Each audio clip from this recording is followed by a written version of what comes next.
Muchísimas gracias por acompañarnos en esta nueva transmisión de este conversatorio que organiza la Secretaría de Igualdad Sustantiva encabezada por Mónica Díaz de Rivera. Hoy estamos sin duda emocionadísimas con dos grandes mujeres que hoy nos van a compartir uno de los temas más importantes que consideramos deben de estar en la agenda no solamente en la agenda pública, sino en la agenda de vida de todas las personas. Hoy está con nosotros la doctora Nadine Gassman, quien es la presidenta del Instituto Nacional de las Mujeres, a quien le agradecemos enormemente, sabemos lo complicada de su agenda, y le agradecemos mucho que hoy nos esté acompañando. Voy a permitirme leer un poquito su currículum para que sepamos quién es la doctora Nadine Gassman. Ella es doctora en Salud Pública por la Universidad de Johns Hopkins, es maestra en Salud Pública por la Universidad de Harvard y médica cirujana por la Universidad de La Salle y la Universidad Nacional Autónoma de México. Cuenta con una impecable y destacada, amplia y sólida trayectoria de más de 3 décadas, tanto en el ámbito nacional como internacional, en las áreas de planeación, diseño, puesta en marcha, monitoreo y evaluación de políticas públicas, programas y proyectos en el sector salud, con énfasis en salud sexual y reproductiva, así como iniciativas y políticas para la igualdad de género, la prevención y atención de la violencia contra las mujeres, su empoderamiento económico y político. Fue directora de la campaña del secretario general Únete para poner fin a la violencia contra las mujeres para América Latina y el Caribe, en la que logró compromisos de diversos sectores y actores de todos los países de la región, dando como principales resultados la estrategia de acceso a la justicia para las mujeres, colocar el grave problema del feminicidio en el debate público y lograr que 17 países de la región tipificaran este delito, la creación del modelo de protocolo para la investigación del asesinato violento de las mujeres, feminicidio, y la promoción del desarrollo de planes nacionales integrales para poner fin a la violencia contra las mujeres y niñas. En la actualidad, presidenta del Instituto Nacional de las Mujeres. Un placer, Nadine, que estés con nosotros. También nos acompaña otro mujerón extraordinario, la maestra Catalina Ruiz Navarro, quien, bueno, pues también desde Sudamérica nos saluda, cosa que estamos emocionadísimas de estar conectadas a la distancia. Esta nueva forma de comunicarnos nos ha permitido acercarnos a muchas personas que no considerábamos ni siquiera que pudiéramos tener acceso. Y hoy, bueno, Catalina, agradecerte porque no dudaste un segundo, nos dijiste sí en todo momento. Muchísimas gracias. Voy a permitirme leer un poquito de tu semblanza. Ella es feminista, es colombiana, es autora del libro Las mujeres que luchan se encuentra, donde ya nos platicará un poquito, donde 11 mujeres compartieron su historia. Es columnista del diario El Espectador desde 2008 y es una de las fundadoras del colectivo feminista colombiano Viejas Verdes y conocida en YouTube por su proyecto Estereotipas, del 2015 al 2017. Su trabajo como periodista ha sido publicado en periódicos internacionales como The Guardian y Washington Post. Es maestra en artes visuales con énfasis en artes plásticas y filósofa de la Universidad Javeriana, con maestría en literatura de la Universidad de los Andes. Y es conocida en redes sociales como @CatalinaPorDios. Catalina, por Dios, gracias que estás aquí. Muchísimas gracias por la invitación. Y les tengo una gran noticia y es que yo estoy radicada ahora en Ciudad de México, así que no estoy tan lejos, ¿eh? Cuando podamos vernos en persona, esto ¡qué maravilla! se puede armar. Pues lo vamos a armar, bueno, y aparte, Listo. ya antes de entrar a compartirles a todos los que nos están siguiendo en esta transmisión, que antes de entrar al directo estábamos comentando que tanto Nadine como Catalina tienen ya el gusto de conocerse. Nos comentaba Catalina aquí que Nadine la inspiró en su primera situación de acoso callejero, cosa que ya nos estarán platicando. Pero bueno, ¿cuál es el tema de hoy? ¿Cuál es el tema que hoy estas dos extraordinarias mujeres van a compartir con nosotras y nosotros? Justamente la nueva normalidad. ¿Será feminista o no será?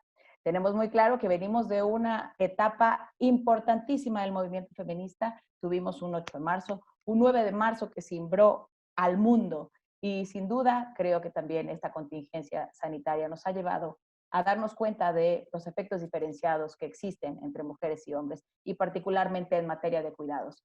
Hay que poner, sin duda, al feminismo en el centro para poder aplicar realmente una política pública integral. Tocaremos 3 temas prioritarios. ¿Cuál será la nueva normalidad feminista? Importantísimo saber hacia dónde va el feminismo en esta nueva normalidad. Y en esta época del COVID, las mujeres que luchan se encuentran, y de eso nos va a hablar muy bien Catalina Ruiz. Y al final vamos a hacer, ¿cuáles van a ser la apuesta para un futuro feminista? Porque sabemos que la nueva realidad será feminista o no será. Vamos a escuchar con muchísimo gusto a Nadine, te cedo el uso de la voz. Muchísimas gracias, Presidenta, por acompañarnos. Y díganos, ¿la nueva normalidad será feminista? ¿O no será?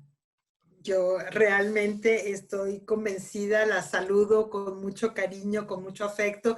Feliz cumpleaños, Mónica. Creo que es importante felicitarte. Sí. Esta nueva realidad no nos permite abrazarte, pero te abrazamos a la distancia. Mira, hay generaciones que saben que es posible transformar el mundo y otras que llegan para decirnos cómo hacerlo.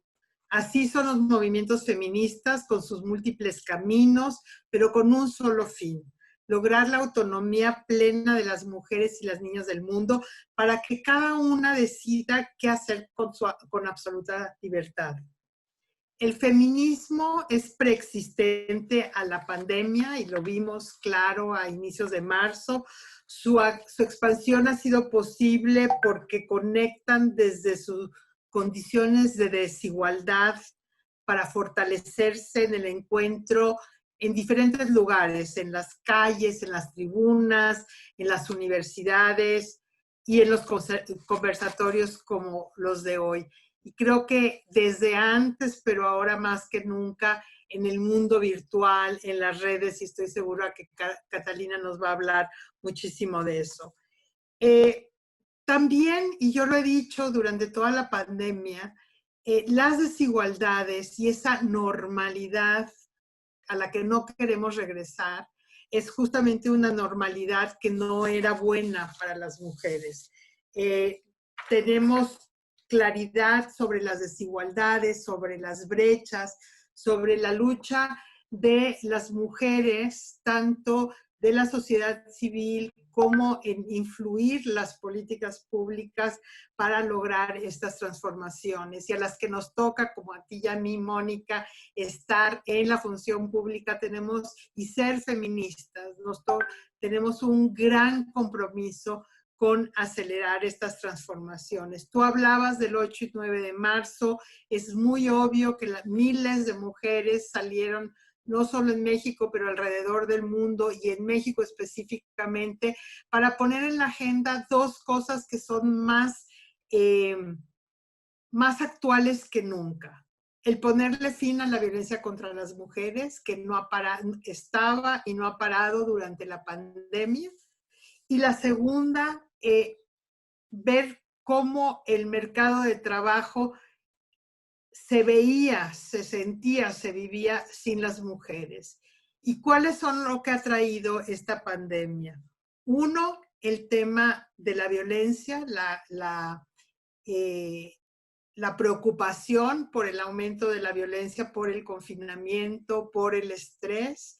Y segundo, todo el tema de cómo se transformó la vida y se pusieron en el centro los temas del cuidado, de los cuidados y el tema de el trabajo en toda su diversidad y ahora en esta cosa nueva que es el teletrabajo, que tiene como todo en la vida sus cosas buenas y sus cosas también malas. Decía la ministra de la Igualdad de España que podía ser también una trampa, ¿no? Porque acabamos haciendo y trabajando la doble, la triple jornada, pero de manera simultánea.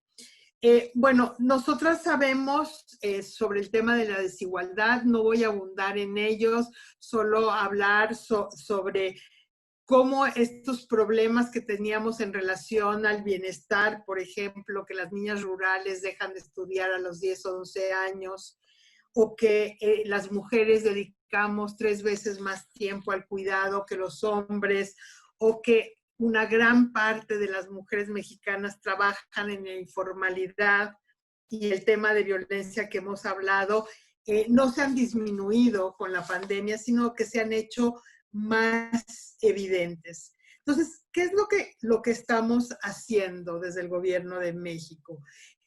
Nosotros hemos mantenido una mirada sensible y transformadora que reconoce que la democracia se fortalece con la protección de los derechos y la inclusión de quienes se encuentran en mayores condiciones de pobreza, discriminación y desigualdad.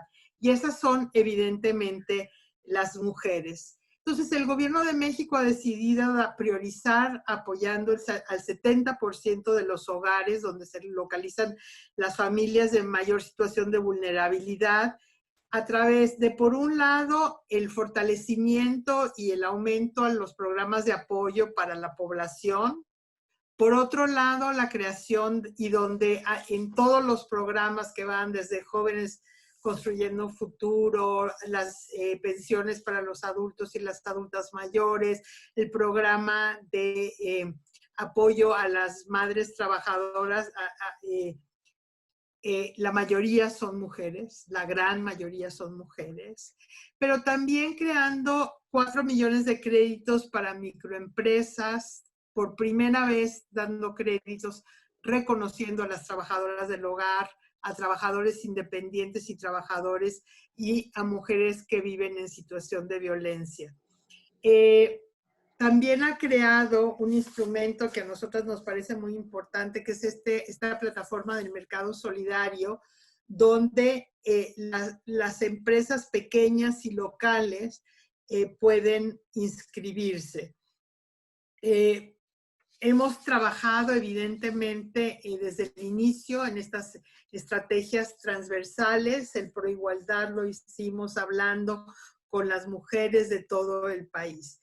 Y la segunda área de gran importancia para nosotras durante la pandemia fue asegurar que mientras hablábamos con los hombres y les decíamos que era un buen momento para repensarse como hombres y pensar su relación en su familia, las mujeres no tenían por qué aceptar la violencia y que no estaban solas.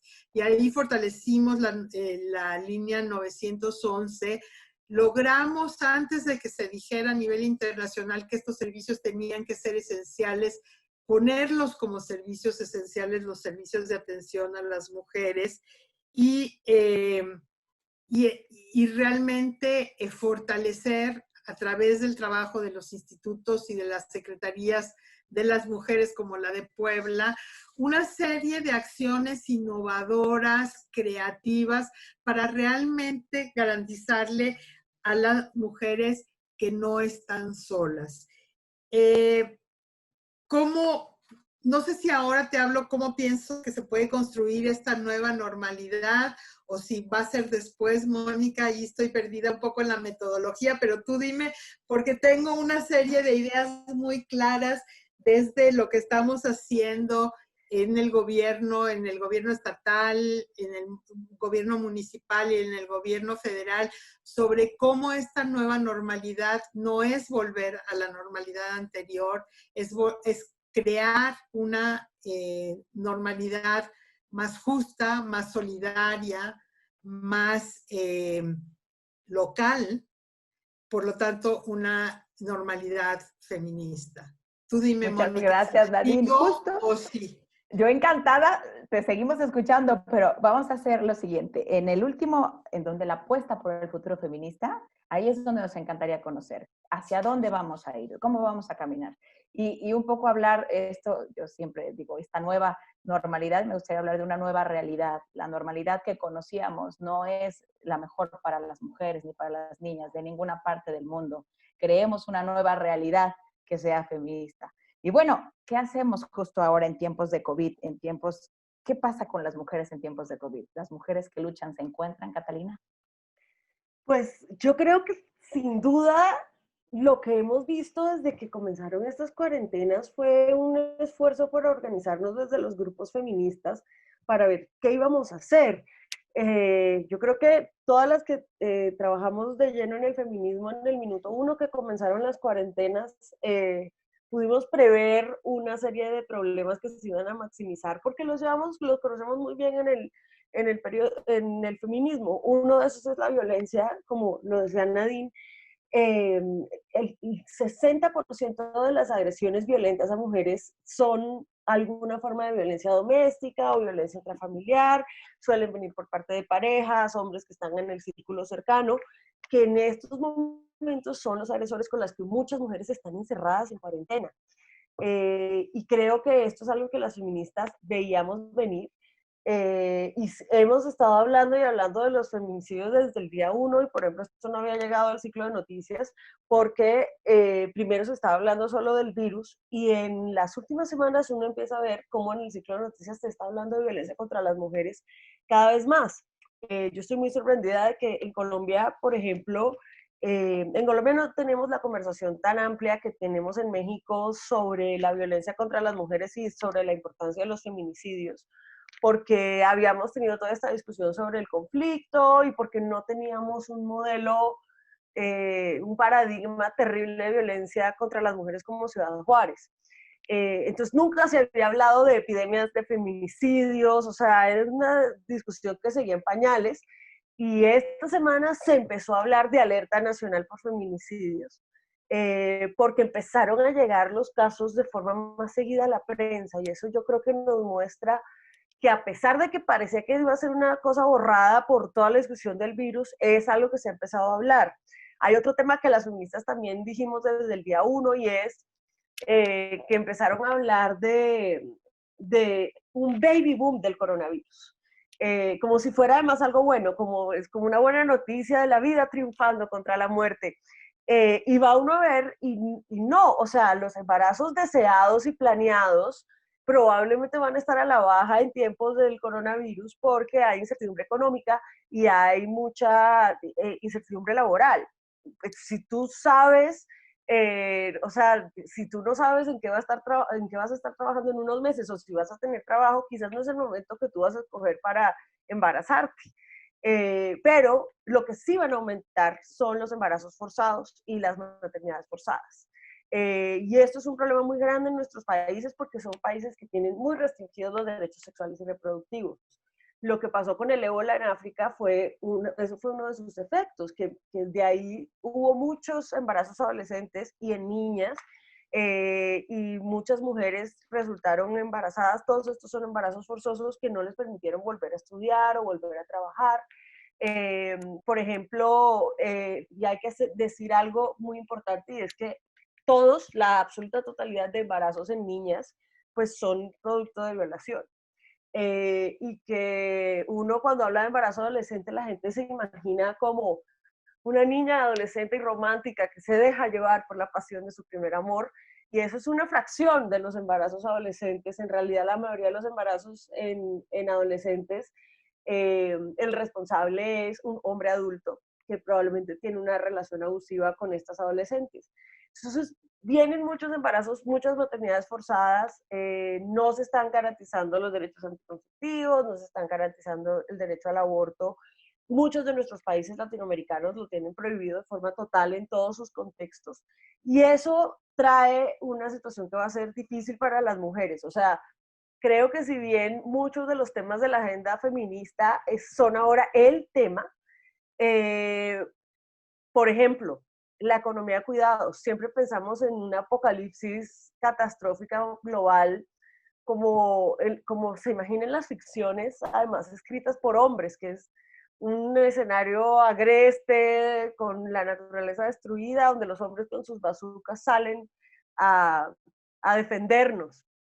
Y en realidad lo que estamos viendo es que esa apocalipsis se está viviendo en pijama en la casa y que quienes están poniendo el cuerpo para enfrentarse a esta crisis no son los hombres militares, sino son las enfermeras, son las madres, son las abuelas, son todas las, en su mayoría mujeres, las personas que realizan trabajos de cuidado. Y yo creo que eso nos tiene que llevar a una reflexión profunda sobre cuáles son las prioridades de nuestros gobiernos, porque incluso los gobiernos de izquierda en Latinoamérica en los últimos años han estado quitándole fondos al sistema de salud y muchos de esos fondos se han ido a la seguridad y al discurso de seguridad. Y hoy todas esas armas y todos esos ejércitos que hemos construido en Latinoamérica, ¿para qué nos están sirviendo? Para nada, pero tenemos que no hay suficientes tapabocas, que es algo mucho más barato que un arma. Y creo que eso nos tiene que llevar, esto es algo que las feministas venimos diciendo hace mucho tiempo, el cuidado de la vida es lo más importante y lo central en una sociedad. Y esta es una crisis que nos está obligando a darnos cuenta que lo que está manteniendo al mundo en este momento son los trabajos de cuidado de la vida. que en su mayoría realizamos las mujeres. Y ese es un parteaguas, yo creo que filosófico, porque eso implica que luego como votantes tenemos que exigir cosas tan básicas como salud universal. O sea, vendrán otros virus y si no tenemos unos sistemas de salud más robustos, no los vamos a soportar. Y si todas las personas no tienen acceso al derecho fundamental de la salud, pues tampoco vamos a soportarlos. Y en los últimos años se ha convertido en una cosa como de que la salud se vende al mejor postor. Creo que todo eso está llamando a que cambiemos las prioridades y cambiemos las prioridades que tenemos como votantes y los discursos que nos seducen y la manera en que pensamos y hacemos la política. Creo, por ejemplo, que tenemos que exigir derechos como Internet como un derecho universal, porque en este momento uno de los grandes problemas que estamos teniendo es que quiénes podemos hablar, quiénes podemos organizarnos, qué mujeres nos podemos encontrar. Pues las que tenemos Internet en la casa y tiempo para poder hacer un encuentro como este, que no es la realidad de la mayoría de las mujeres que ahora están viviendo 3 jornadas, ni de muchas mujeres latinoamericanas que no tienen acceso a Internet en su casa, que viven en casas en donde, por ejemplo, solo hay un computador. Entonces, ¿quién decide qué se ve y qué se hace en ese computador durante el día cuando toda la familia está en la casa? Pues suele ser un hombre, por ejemplo. Y esos son unos derechos mínimos a estar comunicadas y estar conectadas que van a ser claves. Parte del boom del feminismo en los últimos años ha tenido que ver con esa posibilidad de conectividad, en donde podemos estar metidas en nuestra casa, pero podemos empezar a tejer redes de mujeres.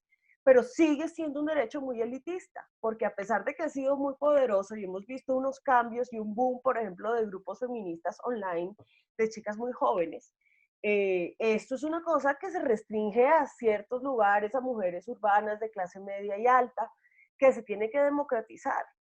Y creo que esos son como los temas que van a venir ahora a continuación. Yo hablo muy largo, entonces creo que ya me extendí mucho y tenemos muchas cosas que decir sobre el futuro, pero creo que esos son los problemas que nos van a empezar a pintar la línea de lo que viene en los próximos años.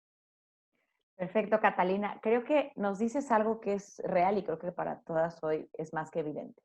Forzoso que las mujeres tengamos justo espacios de diálogo, justo espacios donde nos encontremos y necesariamente nos organicemos y tengamos muy claro hacia dónde vamos. Estas redes de mujeres de las que hablas es vital, vital. Pero cierto es que, ¿qué pasa con aquellas mujeres que, pues desafortunadamente, pues no se encuentran, como lo mencionas, comunicadas, conectadas con este derecho que tendríamos que tener todas las personas de tener el acceso a Internet en cualquier parte del mundo? Eh, Afortunadamente también mencionabas, ¿no? Este tema de los derechos sexuales y reproductivos, de esta alerta nacional de feminicidios, que bueno, creo que lo que respecta a México tenemos muy clara esa situación por los casos que han sucedido, el caso Ciudad Juárez, y bueno, porque sabemos que Puebla, y bueno, en este caso México, cuenta justamente con un mecanismo específico que se llama alerta de género para poner en el centro y la mayor atención en eliminar cualquier tipo de violencia contra las mujeres y niñas en México. ¿Qué pasa ahí, Nadine? ¿Qué hacemos ahora para decirle a estas mujeres? Te ofrecemos esta red de apoyo, te ofrecemos unirnos, te ofrecemos organizarnos porque es necesario que lo hagamos. No podemos seguir permitiendo justamente estas situaciones en donde las mujeres siempre corremos con la peor suerte, ¿no? Cuando se presenta algún tipo de caos, los primeros derechos que se ven vulnerados son los derechos de las mujeres. Mencionabas hace un ratito lo que comentaba la ministra Montero en España, ¿no? ¿Será una trampa el teletrabajo? Posiblemente sí, regresa a las mujeres a los hogares, nos regresa a estar en casa, un poco con el miedo, y comentaba ella, de no poder tener a lo mejor acceso a una promoción en el trabajo, a estar presente en la lucha cuando de pronto dices hay una cuestión de injusticia y no tenemos la capacidad de poder hablar porque no estamos presentes también en el espacio público. Si eso sucediera, ¿qué pasa en México, Nadine? ¿Cómo podemos visualizar que a estas mujeres que hoy nos están siguiendo y estos movimientos feministas, como bien decía Catalina, de estas mujeres tan jóvenes que nos han dado lecciones increíbles de organización, increíbles del manejo de las redes sociales, del manejo de toda la tecnología, cómo podemos decirle a todas estas mujeres, a esas adolescentes, que existe esta oportunidad, que existe esta voluntad y sobre todo que estamos en el centro de la visión de este gobierno? Mira, realmente es muy interesante pensar profundamente en lo que estamos hablando y pensar que estamos en un momento donde tenemos que utilizar todas las herramientas y todos los espacios para incorporar a todas las mujeres. Entonces, sí, estoy totalmente de acuerdo con Catalina y fue muy interesante porque al principio de la pandemia, en una reunión de estas de cuadritos, con las mujeres indígenas y afro, veíamos que una de las exigencias más importantes tenía que ver con la conectividad. Porque si tienes conectividad o no, es el mundo que se te abre o se te cierra de cualquier manera. Entonces, creo que lo que es muy importante es tener conciencia que para construir esta nueva realidad feminista, me gustó, Mónica, yo estaba debatiéndome con la normalidad en esos días, eh, necesitamos pensar siempre en todas las mujeres. Y por eso nuestra respuesta no puede ser una, tiene que ser múltiple, tiene que usar las diferentes herramientas que tenemos de políticas públicas, de comunicación, a través de la radio comunitaria, a través de los grupos, a través de lo que hay en los municipios más pobres, reconocer, por ejemplo, la importancia de las lideresas, de las defensoras de derechos humanos, como parte esencial de esta red que a veces no puede entrar a Twitter, Instagram y todo lo demás, pero que está ahí y que está con los pies en la tierra y que está trabajando muy cerca. Nosotros hicimos el ejercicio, y tú fuiste parte de él, Mónica, de construir un Proigualdad, un programa nacional para la igualdad entre mujeres y hombres, muy ciudadano, muy escuchando a mujeres diversas, a mujeres indígenas, afro, a trabajadoras del hogar, a trabajadoras sexuales, a mujeres trans, a mujeres con discapacidad, justo para tener una hoja de ruta que nos permitiera, en el marco del trabajo de la Cuarta Transformación, poner a las mujeres en el centro y crear las oportunidades, por un lado, para quitar las barreras que tenemos las mujeres y que tienen las mujeres a incorporarse al mercado formal. Y yo siempre digo, de esta consulta tenemos 6 objetivos, pero que resumen lo que las mujeres nos dijeron. Queremos, por un lado, trabajo digno, trabajo que nos dé una buena remuneración. Y para eso lo que decías, Catalina, un sistema nacional de cuidados, porque las mujeres quieren poder salir a trabajar dejando a sus seres queridos cuidados, bien cuidados y seguros, porque en México el tema de la seguridad es un tema muy importante. Y entonces todo el trabajo que estamos, y además que yo digo que nunca hemos estado en un mejor momento para hablar del sistema de cuidados que ahora, que todo mundo ha estado en casa y ha visto el valor real de las maestras, de las trabajadoras del hogar, de los dependientes de supermercado, de la gente que hace la limpieza. O sea, todo esto donde las mujeres estamos en la primera línea de la respuesta al COVID, ha hecho que la gente que se queda en casa diga, ups, esto es muy importante. Entonces, creo que tenemos que aprovechar esa oportunidad y lo estamos haciendo desde el gobierno federal para realmente hablar sobre estos cuidados como una responsabilidad, una corresponsabilidad, no solo entre la gente que está en las casas, como bien decías, sino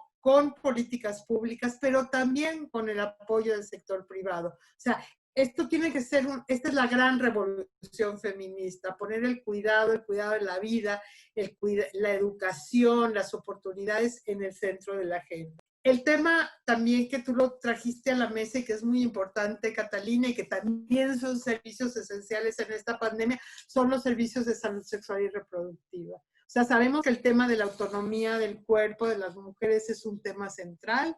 Sabemos que estar confinadas no tiene que decir que no tienes que seguir con el abasto de contraceptivos, con la atención prenatal, con la atención del parto, con la atención del aborto, y tenemos que hablar mucho de eso porque el tema de confinamiento también hace que haya una idea de que las cosas no están funcionando, entonces lo dejo para allá. todo lo que tiene que ver con la prevención de la violencia contra las mujeres, en tener una red de cuidados que puedas llamar, que puedan estar ahí contigo, pero también una cosa que me parece que entra en esta nueva realidad feminista tiene que ver con la solidaridad, y no solo la solidaridad en redes, que tú sabes que yo soy una fan total, pero también la solidaridad en la vida real. O sea, hoy día, como nunca, hemos estado en nuestros edificios, en nuestras casas, en nuestros barrios, y escuchamos lo que pasa. Y yo creo que es muy importante decir, tenemos que cuidarnos los unos a las otras. Hablamos mucho del tapabocas, de usar tapabocas. Hablamos mucho de lavarnos las manos, de guardar la sana distancia, y son medidas esenciales que las tenemos que hacer. Pero también estar atentas a cómo está mi vecina, cómo está mi amiga, cómo puedo estar como clara de que puede sufrir violencia y poder responder a eso si ella no lo puede hacer haciendo lo que ella quiera, es extremadamente importante. Y yo creo que esta es una medida de lo que no hemos hecho mucho. Entonces, yo creo que el tema del cuidado, el tema de todos los derechos, incluyendo los derechos sexuales y reproductivos, el tema de la incorporación de las mujeres en el mercado de trabajo en una manera digna, segura, con seguro social, con contratos, etcétera. Y finalmente, un prerequisito de esto, que además hemos hecho avances muy importantes en este periodo, gracias a nuestras legisladoras y legisladores, la participación de las mujeres en todos los ámbitos, desde la casa, yo digo desde la cama, desde la casa, desde la familia, desde la comunidad, en el trabajo, en los partidos políticos, es esencial. Y el tema de ver la paridad en acción y verla en todo, me parece que tiene que ser parte de esta nueva normalidad, de esta nueva realidad feminista. Tenemos presentadas en nuestra diversidad en todo. Nadine, muchas gracias. Así será. No dejaremos que vayamos un paso atrás en ningún momento.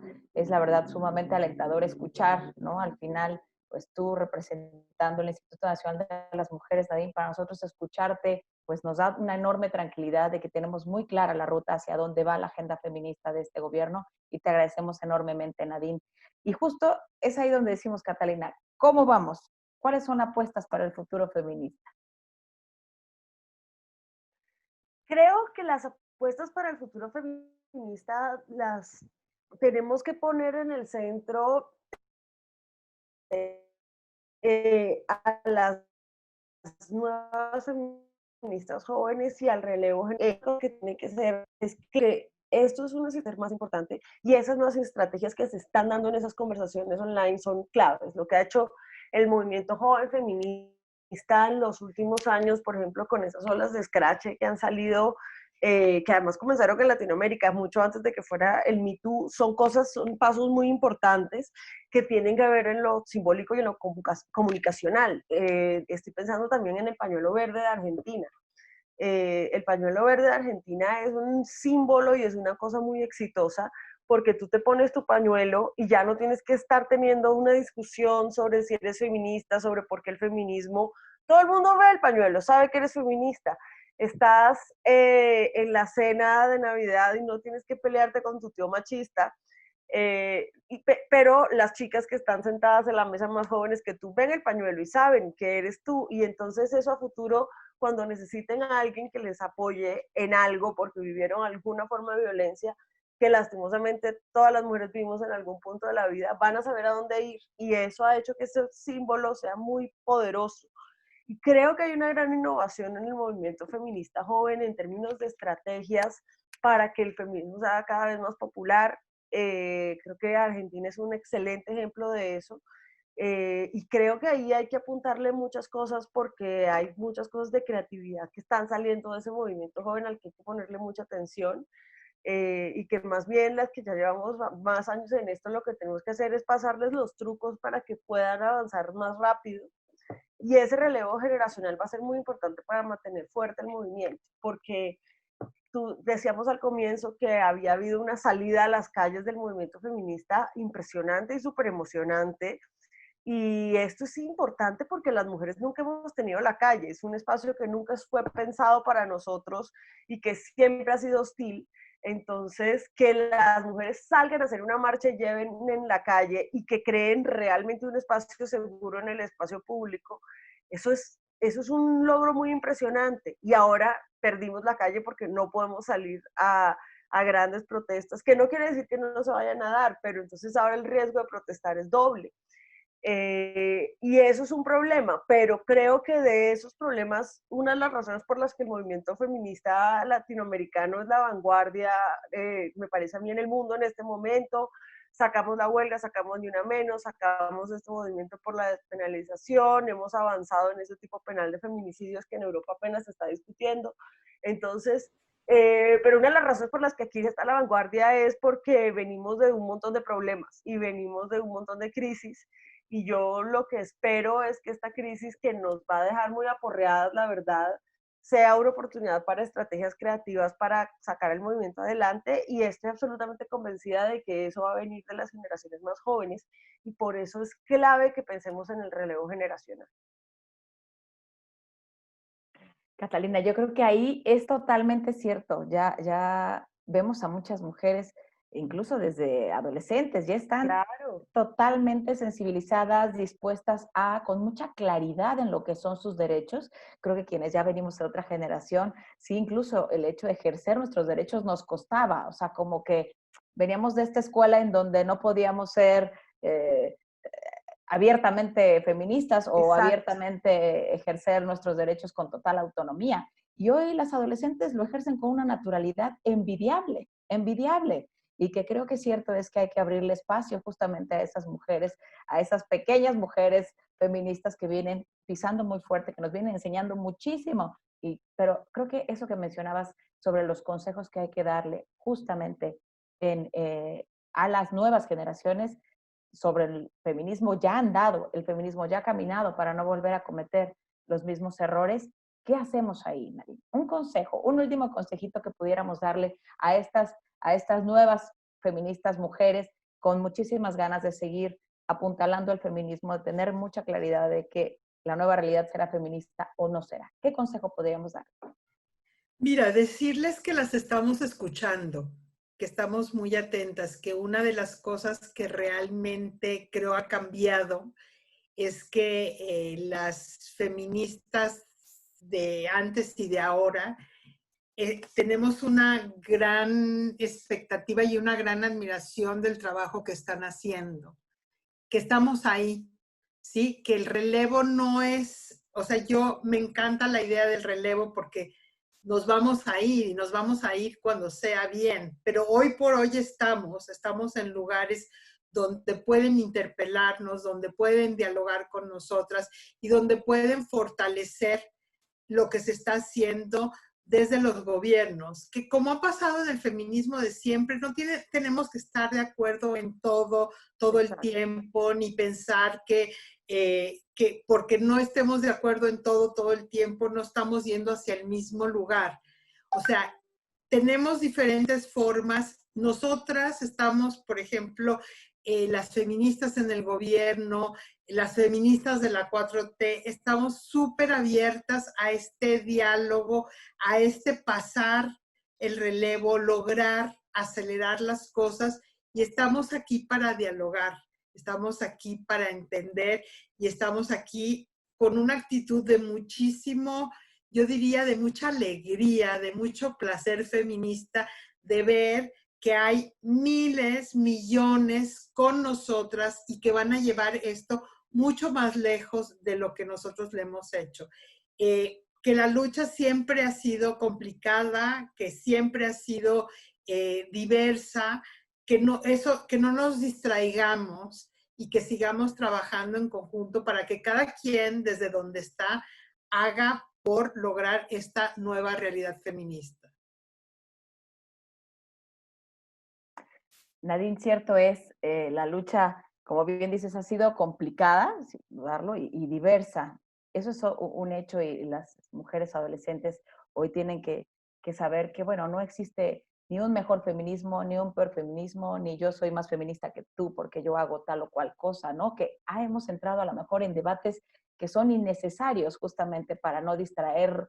Tenemos que regresar al centro, tenemos que regresar únicamente a la razón real y única de lo que significa el feminismo. Un último consejo, Catalina, para todas las mujeres que nos están escuchando y que justamente quieren, como bien lo dices tú, encontrarse.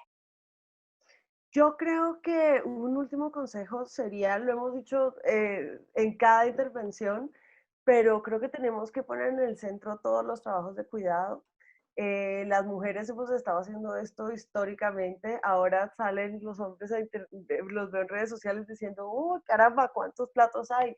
De veras que esto sí es una cosa terrible. Como lo decía Nadine, entender y apreciar y entender cuánto vale y cuánto cuesta, eso es muy importante, porque tenemos unos sistemas económicos que están montados sobre ese trabajo de las mujeres, pero es un trabajo no reconocido y totalmente invisibilizado.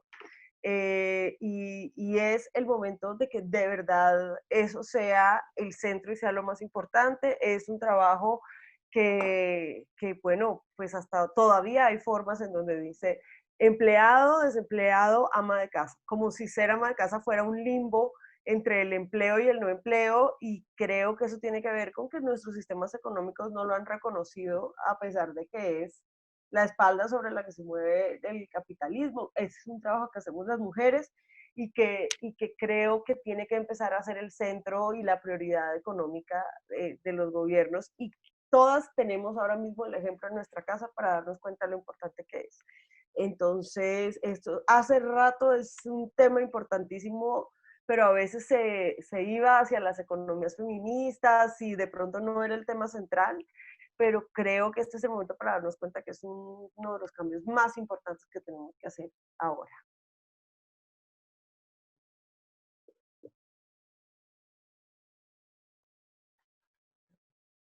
Muchísimas gracias, Catalina. Mira, ya no había aprendido mi audio. Justamente creo me están compartiendo que tenemos problemas de audio, de sonido, pero quiero compartirles a todos los que, bueno, durante el tiempo que estuvo la transmisión en directo pudieron estarnos siguiendo, agradecerles enormemente. Y a quienes, bueno, perdimos el tema del sonido para todos los que nos estaban acompañando en este live, decirles que estará completamente disponible todo el programa una vez que estemos terminando y podrán escucharlo en el momento que ustedes así lo consideren. Nadine, Catalina, ¿cómo agradecerles enormemente este espacio? De verdad, creo que hoy nos vamos con una enorme tranquilidad, sabiendo que en la agenda del gobierno se encuentran las mujeres como un eje central y prioritario, cosa que tenemos claro que no podía ser de otra manera. También tener muy claro pues que las nuevas generaciones vienen pisando fuerte y muy fuerte, pero sobre todo que siempre tendrán un espacio donde van a ser escuchadas, que este gobierno de la Cuarta Transformación está absolutamente en la disposición de escuchar y caminar en conjunto, y que justamente, Catalina, como bien lo mencionas, el tema de los cuidados, el tema de todos los derechos de las mujeres, y que estén sin duda las mujeres acompañadas, las mujeres encontrándose en todos estos espacios y que siempre se sientan acompañadas, es la prioridad no solamente de este gobierno, sino del movimiento feminista que hace ya muchos años venimos caminando y pisando. Agradecerles muchísimo, muchísimo que hayan seguido esta transmisión. Lamentamos muchísimo, de verdad, por estas dos mujerones. Les ofrezco una disculpa de antemano por el hecho de que se haya ido el sonido, pero estará disponible todo el programa en unos minutitos en nuestras redes sociales, en la Secretaría de Igualdad Sustantiva. Agradecerte muchísimo, Catalina, qué bueno que ya estás en México. Bienvenida a México, ¿no? Y Nadine, bueno, pues agradecerte enormemente, sabemos tu agenda. Te mandamos un abrazo muy grande. Un gusto, Mónica, y un gusto, Catalina. Muchas gracias por este regalote de cumpleaños que me hicieron, de verdad. Un beso grande. Qué linda, muchas gracias. Un beso. Muchas gracias por la invitación y qué maravilla verlas, así sea de forma virtual. Sí, aunque sea de esta manera, lo importante es estarnos encontrando y estar, como bien lo dices, estar todas encontrándonos en espacios como este, intercambiando ideas, que es lo más importante, y que las mujeres se encuentren en espacios como este, un espacio de reflexión donde puedan encontrar alguna respuesta a cualquier situación que les esté aconteciendo en esta situación de contingencia sanitaria, todas en casa. Disfruten muchísimo la tarde, muy buen provecho a todas y a todos, y muchísimas gracias a las dos por habernos acompañado. Que estén Muchas muy bien. gracias. Chao. Chao. Gracias, bye bye. Bye.